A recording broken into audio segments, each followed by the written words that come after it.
Audio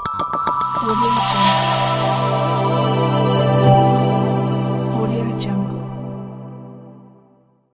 ವಿಶೇಷ ಚೇತನರ ವಾರ್ತೆಗೆ ಸ್ವಾಗತ. ಕಲಬುರಗಿ ಜಿಲ್ಲೆಯಿಂದ ಮತ್ತೊಂದು ಸುದ್ದಿ ಬರ್ತಾ ಇದೆ ಸ್ನೇಹಿತರೆ. ಆ ಸುದ್ದಿ ನಿಮಗೆ ತಿಳಿಸ್ತಾ ಹೋಗ್ತೀನಿ. ನಮ್ಮ ಚಾನಲ್ ಹೊಸದಾಗಿ ನೋಡ್ತಾ ಇರೋರು ಚಾನಲ್ ಸಬ್ಸ್ಕ್ರೈಬ್ ಮಾಡ್ಕೊಂಡಿಲ್ಲ ಅಂದರೆ ಈಗಲೇ ಮಾಡಿಕೊಂಡು ವಿಡಿಯೋಗಳಿಗೆ ಲೈಕ್ ಕೊಡಿ. ಪ್ರತಿದಿನ ವಿಶೇಷ ಚೇತನ ವಾರ್ತೆಯನ್ನು ತಪ್ಪದೇ ವೀಕ್ಷಿಸಿ. ಇದೇ ಆಗಸ್ಟ್ 20ರಂದು ನಗರದಲ್ಲಿ ನಡೆದ ರಾಜೀವ್ ಗಾಂಧಿ ಪಂಚಾಯತ್ ರಾಜ್ ಫೆಲೋಶಿಪ್ ಉದ್ಘಾಟನಾ ಸಮಾರಂಭದಲ್ಲಿ ಕಲಬುರಗಿ ಜಿಲ್ಲೆಯ 180 ವಿಕಲಚೇತನರಿಗೆ ತಲಾ ಒಂದು ಯಂತ್ರಚಾಲಿತ ತ್ರಿಚಕ್ರ ವಾಹನ ಹಂಚಿಕೆ ಮಾಡಲಾಗಿದ್ದು, ಈ ಪೈಕಿ 20 ಫಲಾನುಭವಿಗಳಿಗೆ ನಿಯಮ ಉಲ್ಲಂಘಿಸಿ ಸ್ಕೂಟರ್ ವಿತರಿಸಲಾಗಿದೆ ಎಂಬ ನವ ಕರ್ನಾಟಕ MRW-VRW ಒಕ್ಕೂಟದ ಗೌರವಧನ ಕಾರ್ಯಕರ್ತರ ಸಂಘದ ಸಂಸ್ಥಾಪಕ ಅಧ್ಯಕ್ಷ ಅಂಬಾಜಿ ಮೇಟಿ ಆರೋಪಿಸಿದ್ದಾರೆ. ಇಲ್ಲಿನ ಪತ್ರಿಕಾ ಭವನದಲ್ಲಿಂದು ಸುದ್ದಿಗೋಷ್ಠಿ ನಡೆಸಿ ಮಾತನಾಡುತ್ತಾ, ವಿಕಲಚೇತನರ ಹಾಗೂ ಹಿರಿಯ ನಾಗರಿಕರ ಸಬಲೀಕರಣ ಇಲಾಖೆ ವತಿಯಿಂದ ಅಂದು ವಿಕಲಚೇತನ ಫಲಾನುಭವಿಗಳಿಗೆ ದ್ವಿಚಕ್ರ ವಾಹನಗಳನ್ನು ಹಂಚಿಕೆ ಮಾಡಲಾಗಿದೆ. ಅಂದಿನ ಕಾರ್ಯಕ್ರಮದಲ್ಲಿ 180 ವಿಕಲಚೇತನ ಫಲಾನುಭವಿಗಳ ಪೈಕಿ 20 ಫಲಾನುಭವಿಗಳಿಗೆ ಈ ಹಿಂದೆ ಸ್ಕೂಟರ್ಗಳು ಪಡೆದಿದ್ದರೂ ಮತ್ತೊಮ್ಮೆ ಸ್ಕೂಟರ್ಗಳನ್ನು ವಿತರಿಸಲಾಗಿದ್ದು, ಆ ಮೂಲಕ ನೈಜ ಫಲಾನುಭವಿಗಳಿಗೆ ಅನ್ಯಾಯ ಮಾಡಲಾಗಿದೆ. ಹಾಗಾಗಿ ಕೂಡಲೇ 2 ಬಾರಿ ಸ್ಕೂಟಿ ಪಡೆದ ಫಲಾನುಭವಿಗಳಿಂದ ಸ್ಕೂಟರ್ಗಳನ್ನು ವಾಪಸ್ ಪಡೆದು ಅರ್ಹರಿಗೆ ವಿತರಿಸಬೇಕೆಂದು ಒತ್ತಾಯಿಸಿದರು.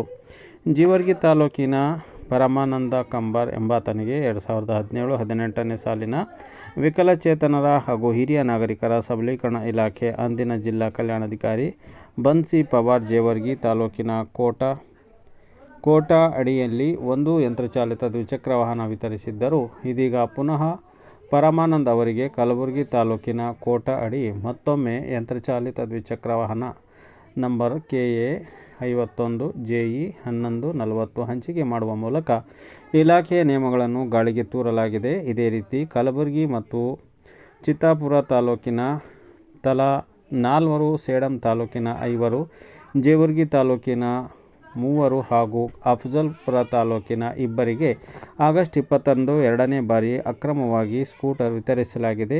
ಈ ಅಕ್ರಮದ ಕುರಿತು ತನಿಖೆಗೆ ಆದೇಶಿಸಿ ಮತ್ತೊಮ್ಮೆ ಹೊಸದಾಗಿ 20 ನೈಜ ಫಲಾನುಭವಿಗಳನ್ನು ಆಯ್ಕೆ ಮಾಡುವಂತೆ ಜಿಲ್ಲಾ ಉಸ್ತುವಾರಿ ಸಚಿವ ಪ್ರಿಯಾಂಕ್ ಖರ್ಗೆ ಅವರು ನಿರ್ದೇಶನ ನೀಡಬೇಕೆಂದು ಮನವಿ ಮಾಡಿದರು.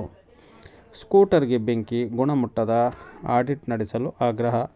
ಆಗಸ್ಟ್ 20ರಂದು ದ್ವಿಚಕ್ರ ವಾಹನ ಪಡೆದು ಹೊರಟಿದ್ದ ಸೇಡಂ ತಾಲೂಕಿನ ಸಿತ್ಯಾನ್ ಕಂದಮನಿ ಅನ್ನಿಬಾಯಿ ಮೇಘಾ ನಾಯಕ್ ಹಾಗೂ ಆಕೆಯ ಸಹೋದರ ಮತ್ತು ಗ್ರಾಮೀಣ ಪಂಚಾಯತಿ ಕಾರ್ಯಕರ್ತರ VRW ಪಾಟೀಲ್ ಮಂಗ್ಯ ನಾಯಕ್ ಅವರ ಸ್ಕೂಟರ್ನ ಪೆಟ್ರೋಲ್ ಟ್ಯಾಂಕ್ನಲ್ಲಿ ಬೆಂಕಿ ಕಾಣಿಸಿಕೊಂಡು ಅಪಘಾತಕ್ಕೀಡಾಗಿದೆ. ಈ ಇಬ್ಬರೂ ಗಾಯಗೊಂಡಿದ್ದು ಕಲಬುರಗಿಯ ಖಾಸಗಿ ಆಸ್ಪತ್ರೆಯಲ್ಲಿ ಚಿಕಿತ್ಸೆ ಪಡೆಯುತ್ತಿದ್ದಾರೆ. ಈ ಪೈಕಿ ಪಾಟೀಲ್ ಮಂಗ್ಯ ನಾಯಕ್ ಅವರ ಪಕ್ಕೆಲುಬು ಮುರಿದಿದ್ದು ಉಸಿರಾಟ ಸಮಸ್ಯೆಯಿಂದ ಬಳಲುತ್ತಿದ್ದಾರೆ. ವಿಕಲಚೇತನರ ಹಾಗೂ ಹಿರಿಯ ನಾಗರಿಕರ ಸಬಲೀಕರಣ ಇಲಾಖೆ ಯಾವುದೇ ಅಧಿಕಾರಿಗಳು ಗಾಯಾಳುಗಳನ್ನು ಭೇಟಿ ಮಾಡಿ ಸಾಂತ್ವನ ಹೇಳುವ ಸೌಜನ್ಯ ಕೋರಿಲ್ಲ. ಹಾಗಾಗಿ ಇಲಾಖೆ ಸಂಬಂಧಿಸಿದ ಅಧಿಕಾರಿಗಳ ವಿರುದ್ಧ ಕ್ರಮ ಜರುಗಿಸಬೇಕೆಂದು ಜಿಲ್ಲಾ ಉಸ್ತುವಾರಿ ಸಚಿವ ಪ್ರಿಯಾಂಕ್ ಖರ್ಗೆ ಅವರನ್ನು ಮೇಟಿ ಒತ್ತಾಯಿಸಿದರು. ವಿಕಲಚೇತನರ ಹಾಗೂ ಹಿರಿಯ ನಾಗರಿಕರ ಸಬಲೀಕರಣ ಇಲಾಖೆ ನಿರ್ದೇಶಕರ ಕಚೇರಿಯಿಂದ ಕೇಂದ್ರ ಕಚೇರಿ ಬೆಂಗಳೂರು ಇಂದ ಈ ಟೆಂಡರ್ ಮೂಲಕ ಖರೀದಿಸಲಾಗಿದ್ದ 180 ಯಂತ್ರ ಚಾಲಿತ ದ್ವಿಚಕ್ರ ವಾಹನಗಳನ್ನು 6-7 ತಿಂಗಳ ಹಿಂದೆಯೇ ವಿಕಲಚೇತನರ ಹಾಗೂ ಹಿರಿಯ ನಾಗರಿಕರ ಸಬಲೀಕರಣ ಇಲಾಖೆ ಕಲಬುರಗಿ ಜಿಲ್ಲಾ ಕಚೇರಿಯಿಂದ ಫಲಾನುಭವಿಗಳಿಗೆ ವಿತರಿಸಬೇಕಾಯಿತು. ಆದರೆ ಲೋಕಸಭಾ ಚುನಾವಣೆಯ ನಿಮಿತ್ತ ನೀತಿ ಸಂಹಿತೆ ನೆಪ ಮಾಡಿಕೊಂಡು ಸ್ಕೂಟರ್ಗಳನ್ನು ವಿತರಿಸದೆ 6-7 ತಿಂಗಳ ಕಾಲ ರಣಬಿಸಿಲು ಮತ್ತು ಮಳೆಯಲ್ಲಿ ಕೊಳೆಯುವಂತೆ ಮಾಡಲಾಗಿದೆ.